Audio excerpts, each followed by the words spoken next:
বিসমিল্লাহির রহমানির রহিম। বন্ধুরা কেমন আছেন? নিশ্চয়ই ভালো আছেন। আর সবসময় ভালো থাকেন এই শুভ কামনাই করি। আমি অমর মহানায়ক সালমান শাহর ভক্তরা সেই মুহূর্তে আছি আমার নিজ উপজেলা ধর্মপাশা জেলা সুনামগঞ্জ সিলেট বাংলাদেশ। দেখতে পাচ্ছেন আমার মাথায় এটা হলো কম্বলের কাপড়। এটা কিসের জন্য?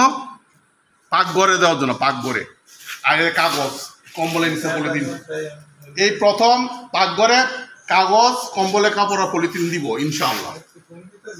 মিস্ত্রি কারিদা করা এটা বলা যায় না, কারণ আমার বন্ধু বান্ধব আছে, ছোটো ভাই ব্রাদারও আছে অনেক মিস্ত্রি, কাঠ মিস্ত্রি, আবার কিছু আমার বন্ধু বান্ধব আছে মানে কারে দেওয়া নিজেকে ব্যবস্থা হয়, আমি নিজেও জানি না। তো দোয়া করবেন। আমি একটু হেঁটে যাই আগ্রহ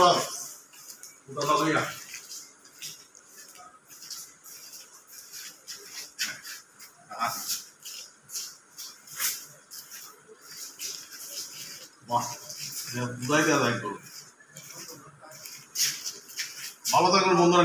নিজের হাতে নিজ কাজ করা সুন্নত, নিজের হাতে কাজ করব। আমার বন্ধু বা যারা ছোটো ভাই যারা নেই মিস্ত্রি তার সহযোগী হিসাবে কাজ করে অ্যাসিস্ট্যান্ট কাঠ মিস্ত্রি। হ্যাঁ, যখন যেখানে যেমন সেখানে তেমন সাজতে হবে। দেশ থেকে বিদেশ থেকে যারা দেখবেন, অন্যান্য ভিডিও যারা দেখেন এগুলো দেখে লাইক চেক করেন। আর ভালো ভালো ভিডিওগুলো যদি আছে দেখার মতো যেগুলো, এগুলো শেয়ার দিবেন। যেমন রাস্তাঘাট দেখাই, হ্যাঁ, ব্রিজ দেখাই, বিভিন্ন ধরনের বাজার, গরুর হাট, আর নদী নালা খাল বিল।